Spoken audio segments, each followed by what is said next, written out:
we just went 2-0 today. I think it's still fair to say that Europe is the better region.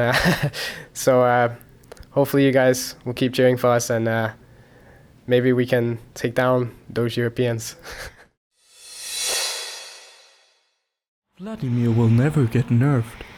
You will get an 0-5 Yasuo in every one of your ranked games. NA will win worlds. Hey man, got trouble sleeping?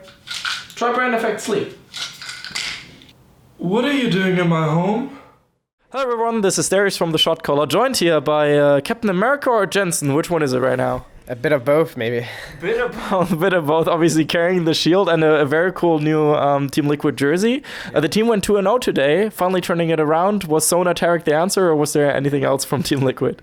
Well, we had a long discussion about the game yesterday, so I think we learned a bit from that. But also, Sona Tarik is pretty overpowered if the enemy team can't punish it. And yeah, I mean, I would definitely say this Sona Tarik helped us a lot, and they didn't really have like good answers to it. I mean, they're just experimenting for sure, so it makes sense. But I also think at the same time, we improved a lot from what we learned from yesterday.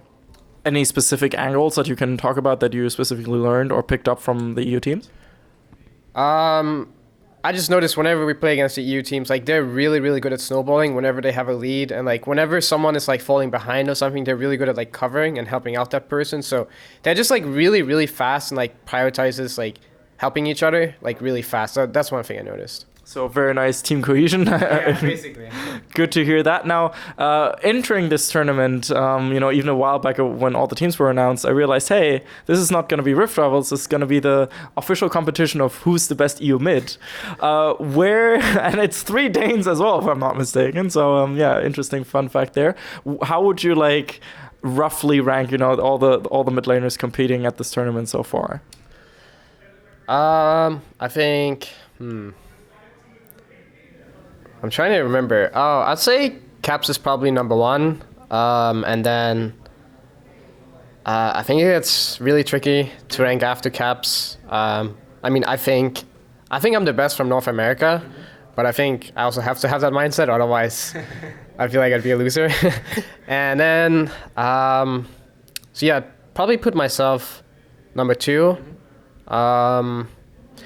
It's really hard to like judge exactly just based on like these small games, because I think Nuke Dog's a really great player when I've watched him, but I mean he was playing Kaiser mid, so I don't really know, like it's too hard. Yeah, it's too hard to judge him based on that. I think Nemesis played pretty well, but at the same time he was like kind of just AFK in our game, just farming, so it's, I don't know.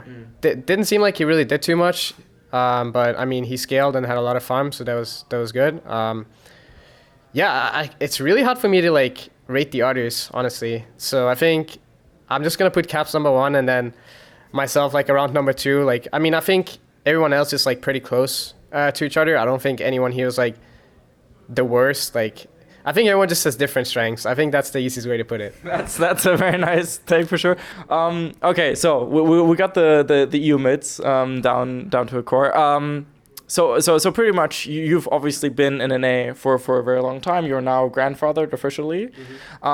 So compared to like, why do you think that so many EU mids make the way to NA specifically? Because we've had you and Bjergsen there for a while, but now Niski has also returned, and in general it feels like, hey, a lot of EU mids like to go to NA.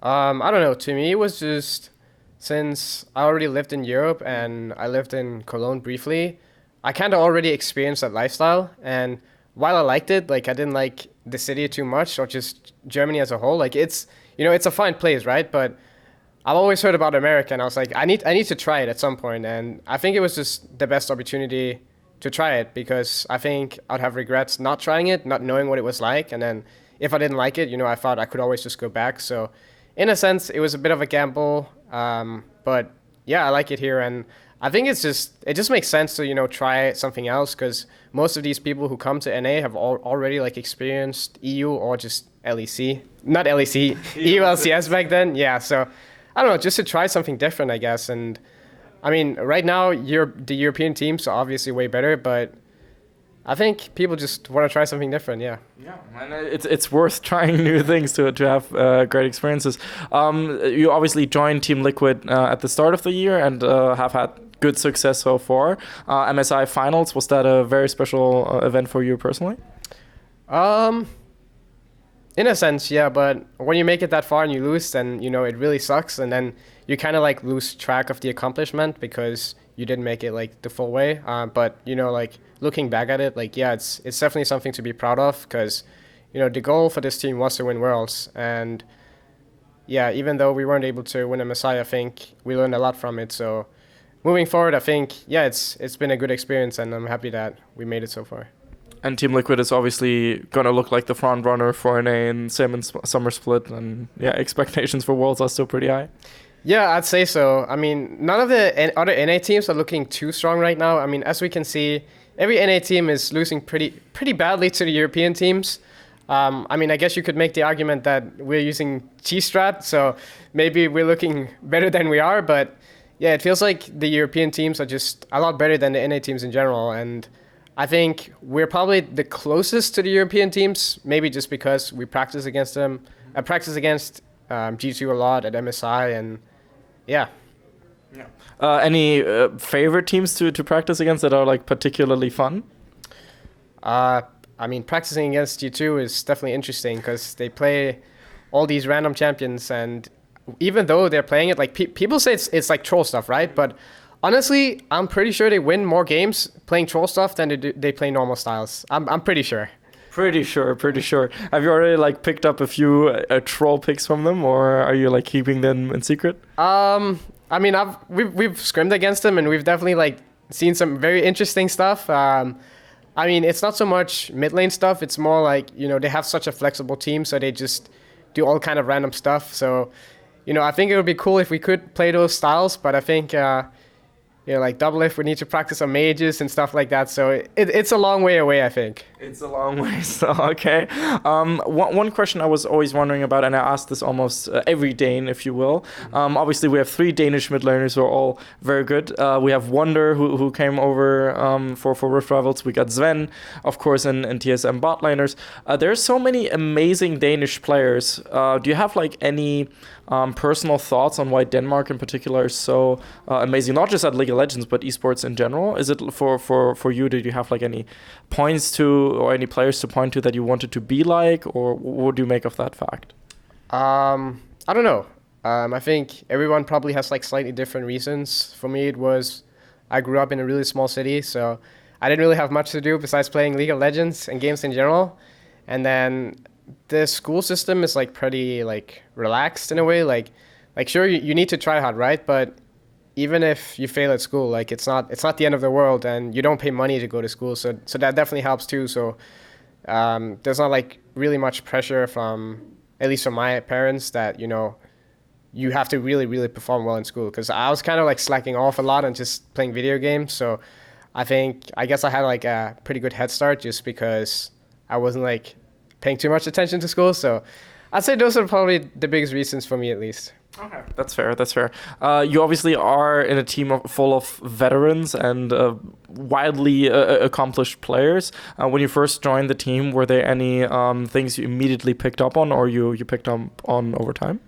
Yeah, I mean, initially my first impression was that everyone just knew their role extremely well. That was something I hadn't really seen before. Like, my teammates were doing stuff that I had never seen from my previous teammates before, and I was like, whoa, like, this role can really impact the game a lot more than I thought it could. So that was like the first impression I had, that everyone was just really experienced and like looking for stuff that I had never really seen before from my teammates. So that was really surprising to me.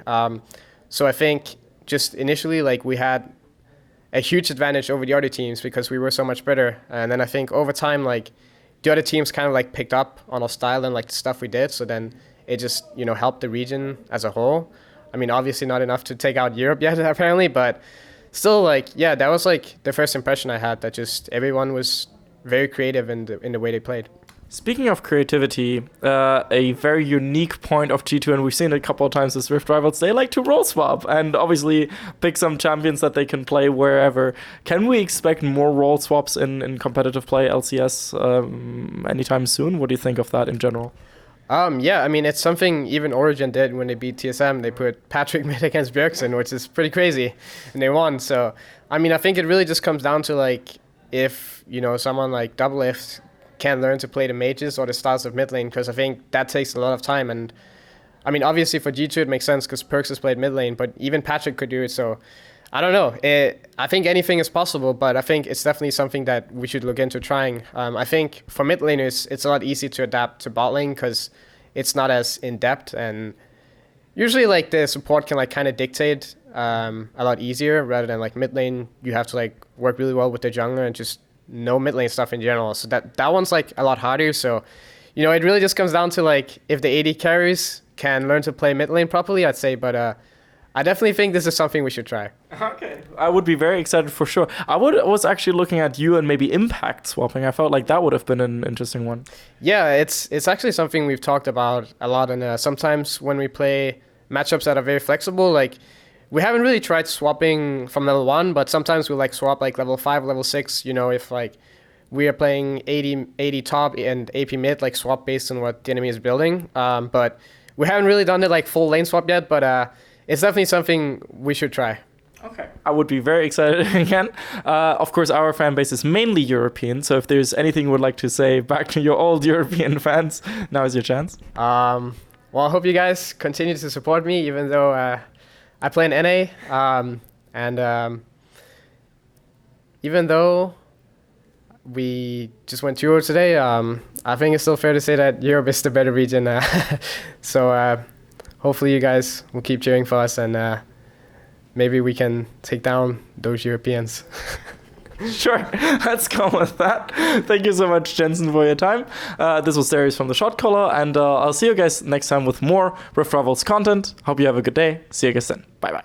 We'd especially like to thank Krzysztof Bujnowicz, Thomas Göttel, Etienne, Erich Althaus, Lukas Legal, Lazy Raven, Lama Vyuta, and Adam Novosviat for your very special support, and of course also all the people whose names you see scrolling past you. Without you guys, we would have closed down probably a while ago. So thank you so much for your help. Thank you.